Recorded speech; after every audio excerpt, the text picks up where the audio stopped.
আসলে জালসায় মৌলানা অনেক বক্তব্য দিবেন, বেশি কথা বলা আসলে ঠিক না। আমরা রাজনীতি করি, রাজনীতি বক্তব্য দিতে গেলেও অনেক কিছুই বলতে হয়। তা আমি সংক্ষিপ্ত শেষ করব। আমার প্রাণপ্রিয় নেত্রী আমাদের মা বেগম খালেদা জিয়া দীর্ঘ 7 বছর এই আওয়ামী লীগ সরকার ওনাকে অবৈধভাবে জেলে আটকিয়ে রাখিয়েছিলেন। 2 কোটি টাকা ওনার অ্যাকাউন্টে রেখেছিলেন, সেই 2 কোটি থেকে 8 কোটি টাকা হয়েছিল।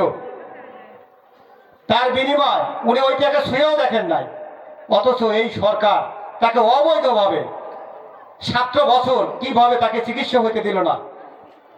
তার ছেলেটা ধুকে ধুকে মারা গেল, সেখানেও যাইতে পারল না।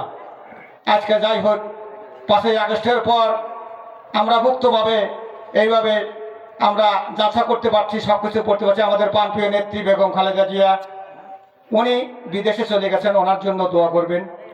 উনি যেন আবার সুন্দরভাবে সুস্থ হয়ে এসে আমাদের মাঝে এই দেশের এই বেহাল অবস্থা, এই আওয়ামী লীগের ছিন্ন বিচ্ছিন্ন বাংলাদেশকে আবার যেন সুন্দরভাবে আমাদের প্রাণপ্রিয় নেতা তারেক রহমানকে নিয়ে সুন্দরভাবে গড়তে পারে, এই আশা এই প্রত্যাশা রেখে আমার সংক্ষিপ্ত বক্তব্য শেষ করছি। আসসালামু আলাইকুম।